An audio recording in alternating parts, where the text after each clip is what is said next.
Opinions expressed in this episode are personal. They do not necessarily reflect the views of this streaming platform. Good day, everyone, and welcome to another edition of Let's Be Diverse. I am your host, Andrew Stout.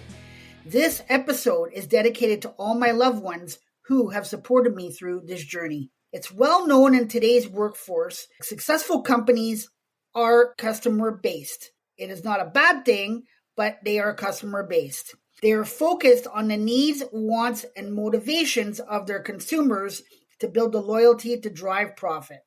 However, to be successful in today's business world, leaders need to bring that same level of attention to everyone, particularly those close to home. And I'm talking about the employees.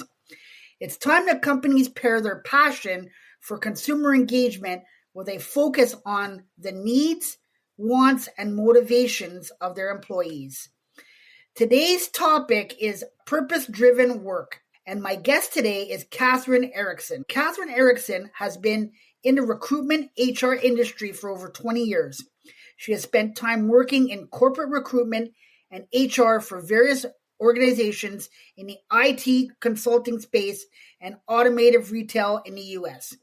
She has 8 years working in operations, general management, sales, and marketing. Her passion is focused on solving client problems and challenges in resourcing and helping candidates to land in jobs that transform their lives. She has had the opportunity to see individuals grow and develop in their careers over the years and believes strongly in employee engagement to enable business success. My interactions with Katherine have been genuine and meaningful. You will all see very quickly why I admire her so much and how thought-provoking she truly is. Welcome to the show, Katherine. I am truly honored to have you on today. Thank you so much, Andrew, for the wonderful introduction. That was very nice of you. You're very welcome. How are things in your world? What's going on? What's new? Tell us what's happening. Yeah, absolutely. So it's been a little bit of a whirlwind over the last couple of months. I was working for Energy Resourcing and they were acquired by AirSwift. So lots of changes in the organization, and I recently left the company about just a few weeks ago. And so I'm in the process of looking at standing up my own recruitment consulting and career coaching practice. And I'm really excited about that. I think it's going to be a fantastic opportunity to do some really interesting work and partnering with organizations and candidates that need help. For me, what gets me out of bed in the morning is working with people and knowing that you've helped them in some way, whether that's giving somebody advice on maybe how to tweak a resume or where to apply or how to put their best foot forward in an interview, or helping someone land the job of their dreams. And likewise, the same for clients, being able to find amazing talent for clients and sometimes being able to think outside the box. I think that just really being that true consultant, that's really exciting for me. I love everything there, Katherine. And I think when you and I connected, I believe right away, and I'm not saying that everybody is not, but I think you and I, we had the same wavelength, and I think that wavelength is rapport building. That is one of my strong suits, and it's something that I truly believe in with my heart, soul, and being. And I think that is so important. Building rapport with somebody can take you a long way. You just never know where it's going to take you. So I just think it's so important. And I think that's why you and I connected originally and began talking and having some great conversations right from the get-go. Yeah, no, absolutely. And I think now more than ever, coming out of the post-COVID world, there's a lot of books and research and discussions about loneliness and people craving that connection. And so I think people are just really genuinely wanting to have that connection with people, whether it's a new person that they want to get to know, whether it's a common interest or a hobby, or they're in a career that's of interest. There's a lot of people that reach out to me for various reasons, and I am truly excited to get to know people. I love learning about different jobs, different backgrounds, different organizations. And I think having that curiosity for people when it's genuine, I think it does help people advance, whether they're looking to advance their career or they're looking to build out their network. I think people are craving authentic connection. I love it. Yeah, I totally agree with you.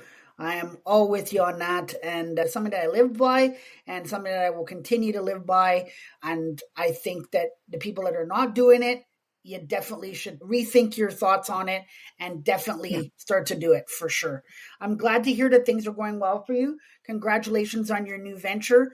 I totally think that you are going to skyrocket and you're going to do so well in what your plans are. So congratulations on Thank that. you so much. I appreciate that. You're very welcome. Before we begin, I always have a fun question to ask my guests to get things going. Are you ready for yours? I am ready. Bring it on. So your question is, if you could have a clubhouse or secret room in your home, what would it look like and what would you use it for? Oh my goodness. That reminds me of an activity we had to do like in junior high. I think we had to build out like the blueprints for our dream room. Okay. And so I am very much an artsy fartsy. So my clubhouse would be all things art and music. And I love to sing. I love karaoke. It would have a karaoke machine.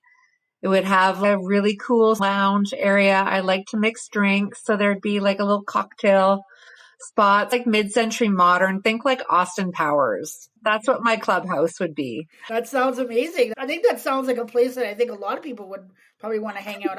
I can tell you that I probably want to hang out there for sure. That sounds like a pretty cool room. I am all into the art and the music. Karaoke. I am a karaoke guy, so I would probably be right in there with the karaoke and the mixed drinks. Whatever you're mixing, I probably would partake in it. So I think it would go well. I think it'd go super well. You know what? I didn't expect that answer. I had such a super answer. Thank you so much for having so much fun with me. I always tell my guests I look forward to these questions. I probably enjoy them a little bit more than the guests do, but that's because I know what's coming. And for me, it's the fun of hearing what the answer is.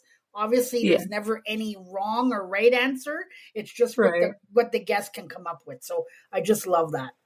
Absolutely. No, it's a fun question. It sure is. Why don't we start off with you telling us a little bit about you, your story, and your why? Absolutely. I think we'll go back to the beginning, so to speak, because I think it's an interesting career path. I sometimes get questions on how did you get to where you are today? How did that happen? Was it a straight line? Was it planned out? Was it strategic?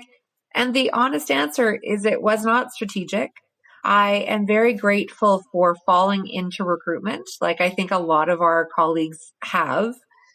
When I found recruitment, it's going to be 24 years ago that I started in recruitment. I thought to myself, I don't know how I got to be so lucky to find this job where I get to talk to candidates, I get to talk to clients, I get to be a matchmaker essentially, and I get to make people happy. It just seemed like the most amazing dream job. And I've always been very interested in like detective work. And so I often think of being a recruiter as a detective. You're looking for that needle in the haystack. You're looking for that unique candidate that's going to be a great match in an environment. And that was really exciting for me. And so I was very fortunate to have really strong mentors, really strong leaders. And I followed some of those leaders. I then had the opportunity to work in the US. And I worked for CarMax, which is a used car retailer, and I did corporate recruiting for them. And it was one of the best companies I've ever worked for. They were phenomenal.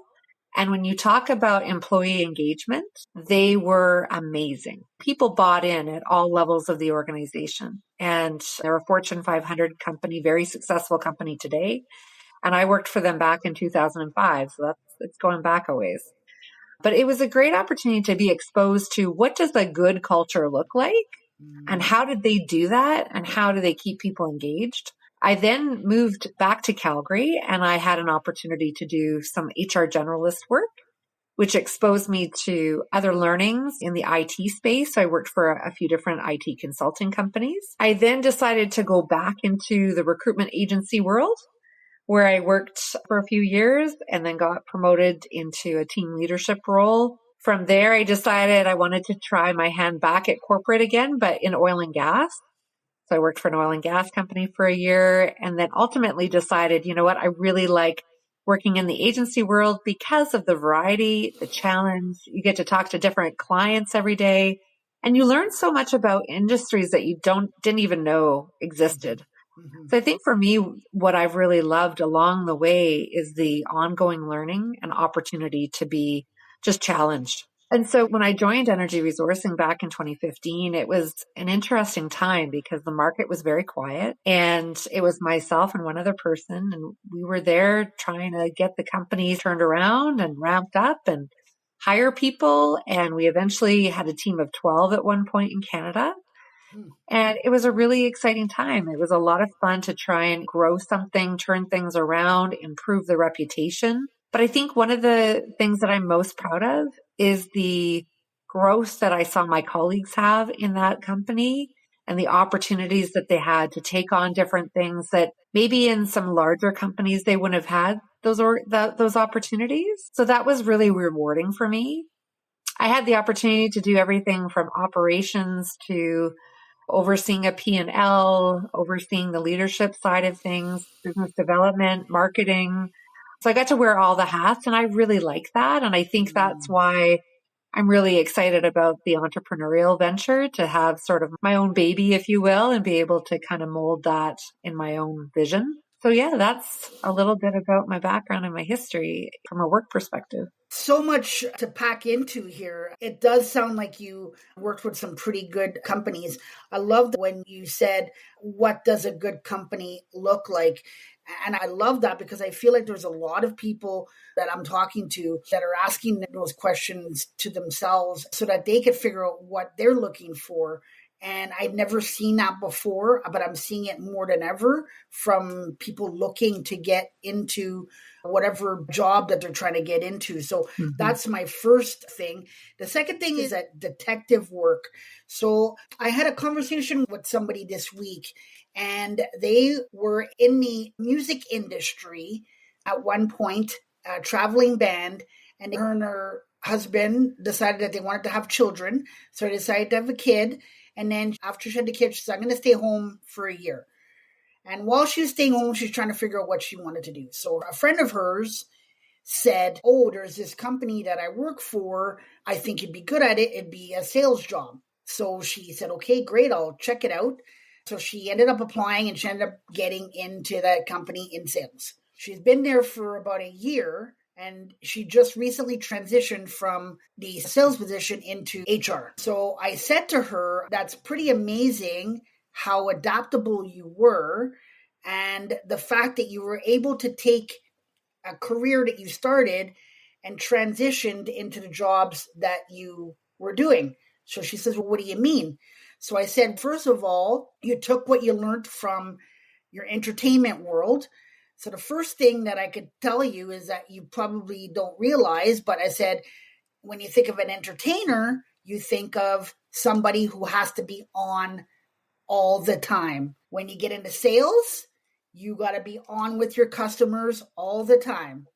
When you're in HR, you're talking with employees. You can't be off. You got to be on all the time. So she said to me, wow, I never really thought of that. And I said, that's part of transitioning and figuring out, because there's a lot of people who look at a resume or look at job descriptions and they say, oh, I can't apply for that job because I don't have this, I don't have that. If they would just look into the little bit of the description and say, I may not have this, but I got that, or I've done this and I've done that. And that's where you can put your performance part in to explain to the companies, hey, I didn't do this. I can learn how to do that, but I can help you in this area, in this area. So that part of detective work really intrigued me when you said that, because it just made me think of that right away. Yeah, no, 100%. And I think that We're going to see a lot of people. There already has been a lot of people transitioning into different roles. I think that gone are the days where my father worked for an oil and gas company for 35 years. Those days are gone. And I think that the more people tap into, like you said, those transferable skills and identify what are their strengths. In fact, a tool that I've used in the past is called Strength Finder, and it's an assessment tool. And it's actually a tool that a lot of organizations use. Instead of focusing on what are your weaknesses and how should you improve them, it's more about focusing on what are your core strengths and actually how do we leverage that in the organization instead of trying to fix something that doesn't need to be fixed. And so I think there's huge opportunity there for people. And it's a matter of organizations also being open-minded and flexible to look at more, to go beyond the resume. Absolutely.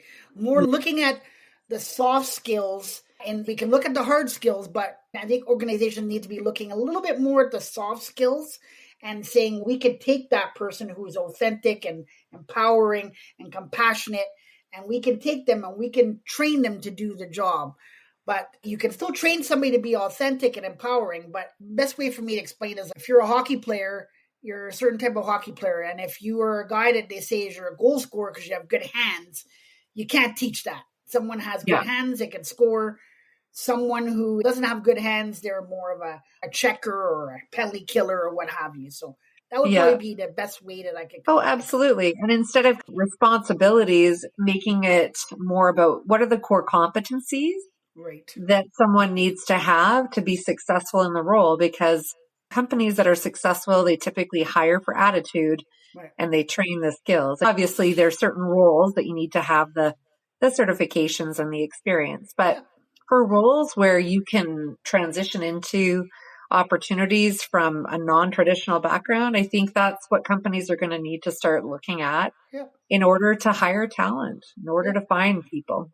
Exactly. We're not talking about director roles or something like that. We're talking about engineers and doctors and lawyers. Yeah. We're talking about people going into a company, like you said, a recruiter or somebody, a payroll, benefits, those type of things. You can mold the type of person that's going to fit into the company dynamic. Yes. And then train them. So I'm loving where this conversation is going. So today we're going to be talking about purpose-driven work. What I want to know from you is, what is the meaning of purpose-driven work in your mind? It was interesting because I looked up the definition in terms of like, how does the dictionary define it? And I view purpose-driven work is that you're doing something that it's not just for the paycheck. You're going to get paid regardless, but you're doing something that gives you that intrinsic feeling of accomplishment. So for me, it was seeing other people grow and develop and be successful. So I think purpose-driven work is anything that sort of feeds your soul and makes you feel like I'm not just collecting a paycheck. I'm not just punching a clock. I'm doing something that's making a difference in other people's lives or in my life because I'm contributing to the sort of the greater good, if you will. What you're saying, it makes me think of being in a team dynamic on the team. Everyone's leaving and Susie's still at her desk and everyone looks at her staying late. And Susie says, I have a whole bunch of stuff to do. I don't want to leave it. I want to get caught up. So I'm going to stay a couple of hours. And then the whole team saying, we're not going to leave you alone, Susie. We're going to all stay. You give us parts of what you're looking to do. And then we can all leave at a decent time. From what you're telling me, that sounds a lot like that. I think that when you're doing work that is purpose-driven or that resonates with your heart and your soul, it doesn't necessarily feel like work. And you don't look at putting in that extra time or that effort to help your coworkers out.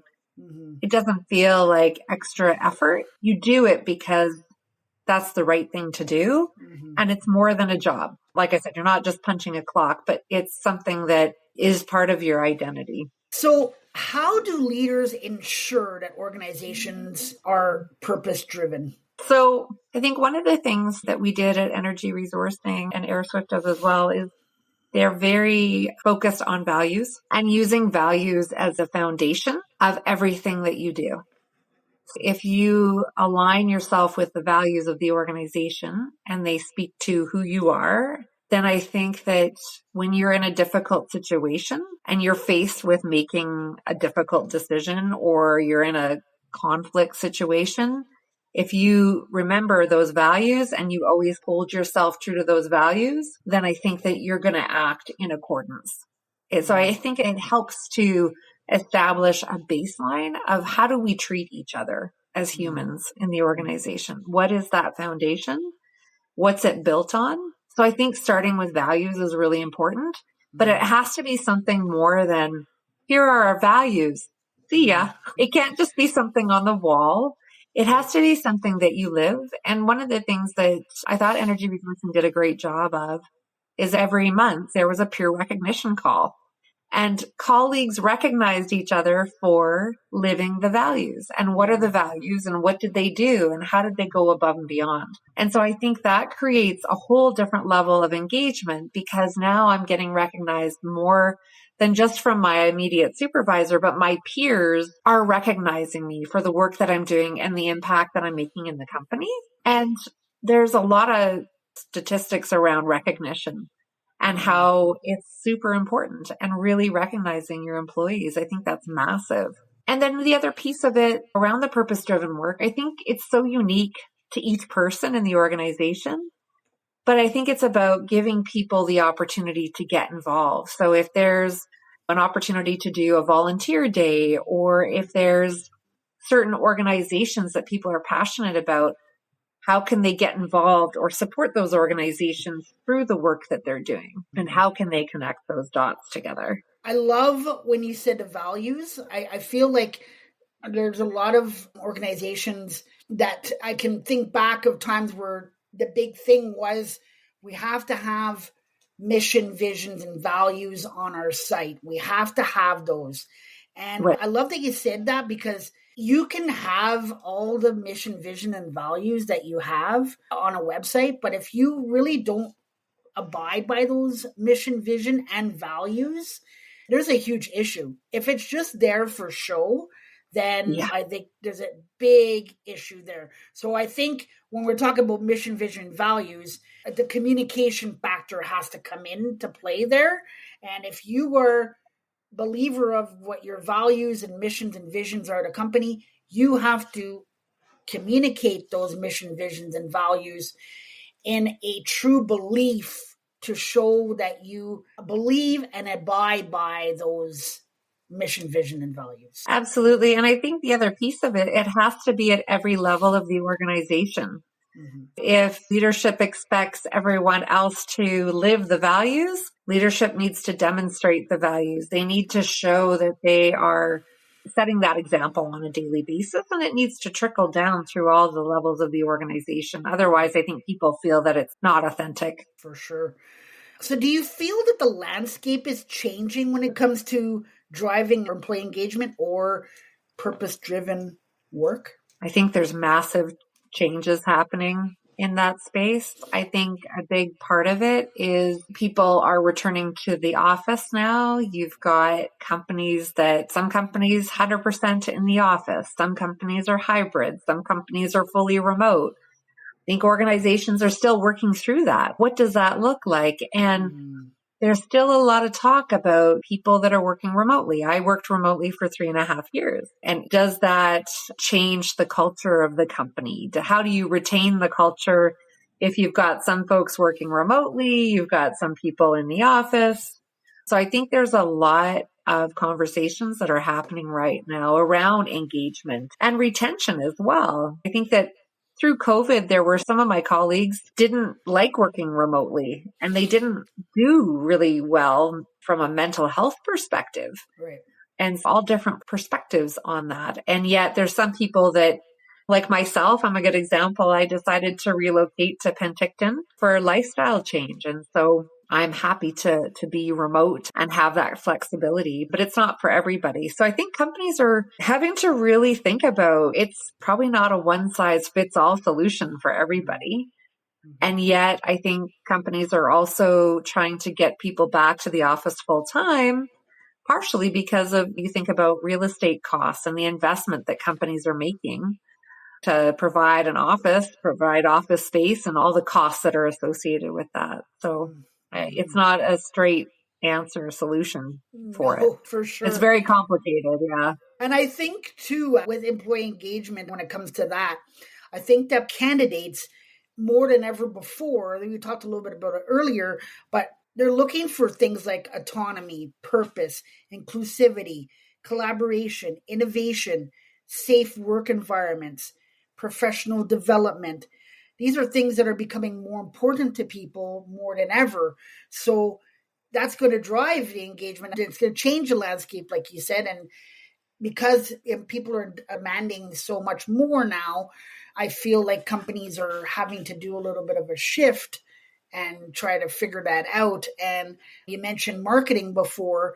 I find that companies are starting to almost become adaptable, and an HR person's having to be like a marketer and, hey, I got to market this company to this person because we really want them to be part of our organization. So I got to market the heck out of us to make them feel like they want to be here. Oh, yeah. No, absolutely. And there's always been, in my mind, a very close correlation between marketing and recruitment and HR, because to your point, organizations, they are marketing to candidates. And I think that coming into 2024, I think we're going to see a real demand for candidates across all disciplines, all industries.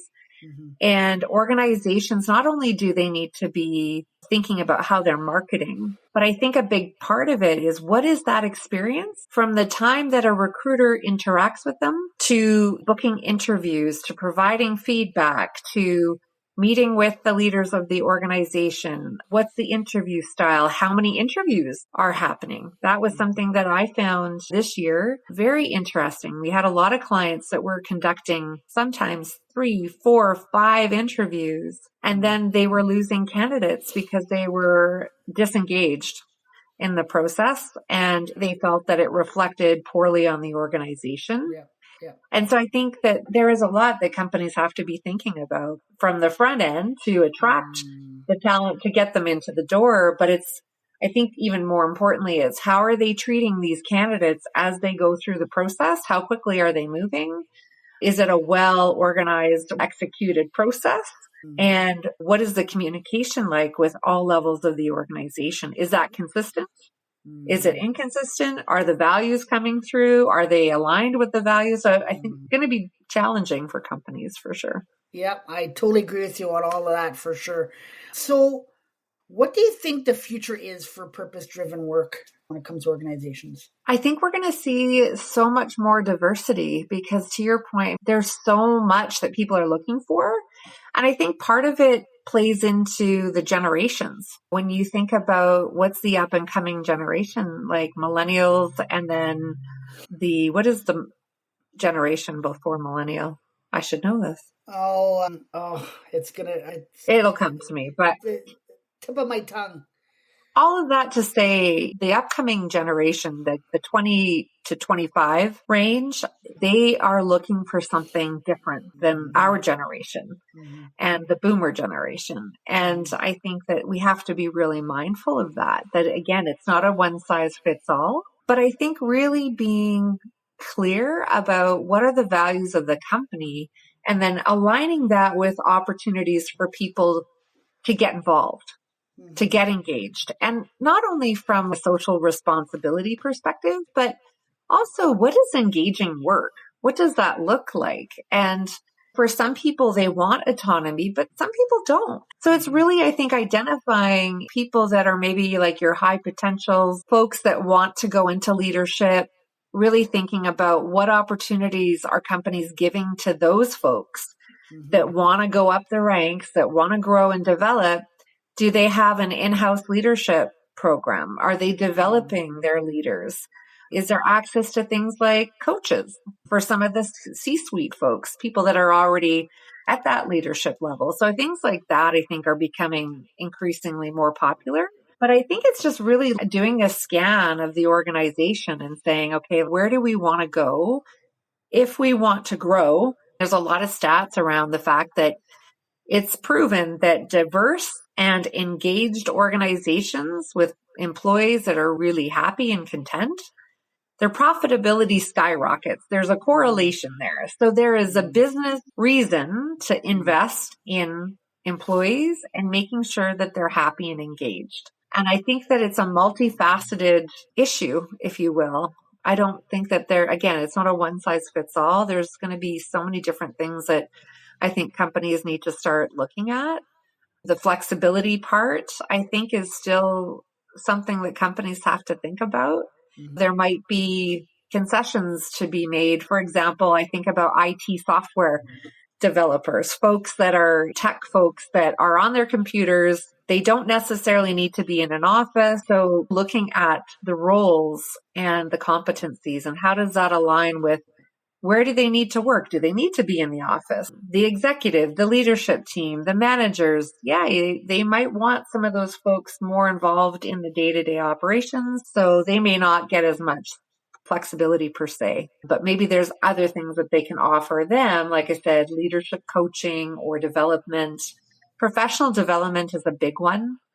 There's so many opportunities for companies to do some good work there. I think that I've seen in some organizations, it's like very across the board, very haphazard. But I think if companies start thinking about it more strategically, and when they're putting together their budgets at the beginning of the year, really thinking about what are those things that they should be investing in.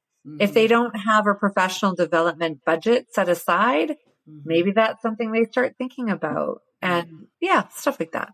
Yeah, I love everything you said there. First thing I think of is, can we talk about communications or communicating? I think most companies are looking to improve their communication as far as expectations of employees and what they're expecting from each employee. I think that's important as well. And I think that happy and engaged, like you said, is super important. And I know a lot of people always think about salaries and stuff like that. And yes, that's important. But I feel like a lot of people are looking at what are the benefits? Or in the US, they call it a health spending account. What's the offerings there? So it may not just be like, okay, I'm going to get X amount per year. You want to know what the benefits are because your health and wellness is important. And you want to know if you have certain things or certain needs for your health, are they going to be covered? And if they're not going to be covered, then there might be an issue there. So there's so much to think about. I think one thing that we all saw that really bubbled up to the surface over the last few years because of COVID was the need to support people from a mental health perspective.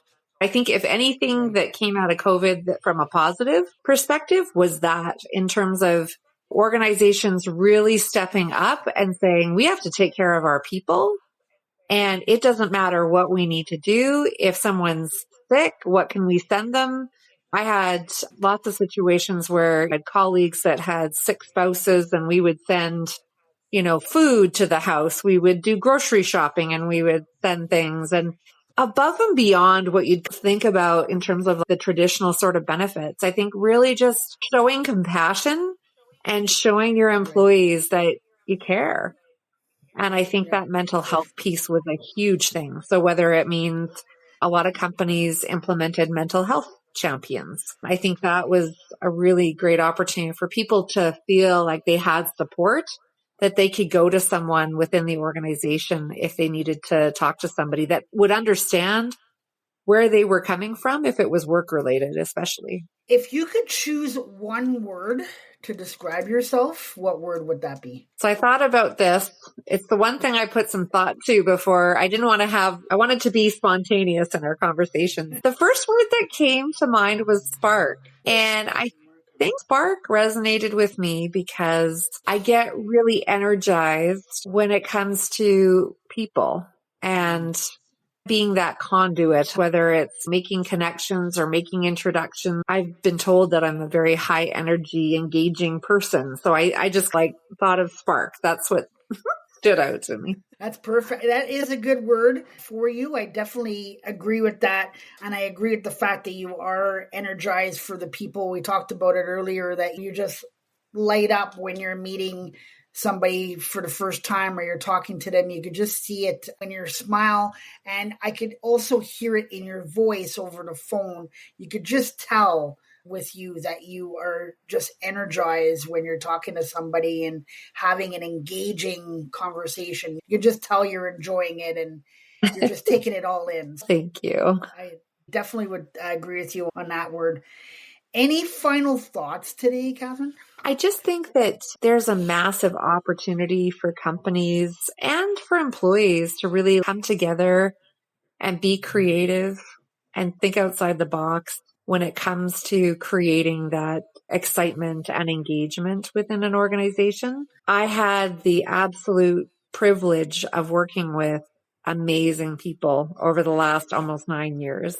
And I think what made that really special is that we all genuinely liked each other and we liked spending time with each other. And so I think just being really careful and thoughtful about who companies are hiring and really taking note of the people that are living the values and are supporting what the organizations are really trying to achieve and accomplish. Because when someone's out of alignment with that, it sends ripples. I've seen it many times in many organizations, and it really takes away from the good that the people that are aligned that they're doing. So I think it's just something that people need to be thinking about. But there's so many amazing opportunities for companies to really come up with some cool ideas. I think I've seen some amazing programs. Yeah. I've heard some pretty good programs myself, and I'm amazed. I think there's still a lot of stuff to work on, but I have heard some promising, fun, engaging things from companies. I'm happy to hear that it's in the works and things are on the mend to get better for sure.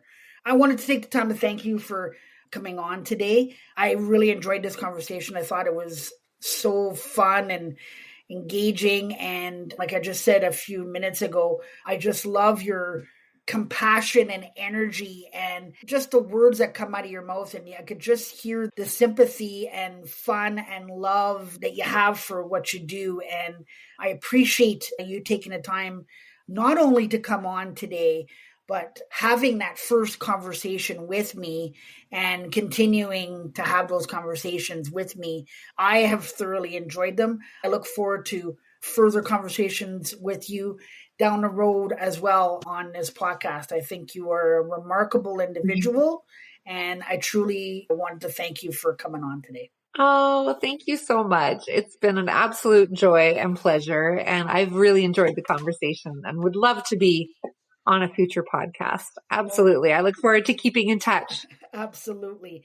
So on behalf of myself and my guest, Katherine, I'd like to thank you all for listening today. And until next time, be safe. And remember, everyone, that if we all work together, we can accomplish anything. You have been listening to Let's Be Diverse with Andrew Stout. To stay up to date with future content, hit subscribe.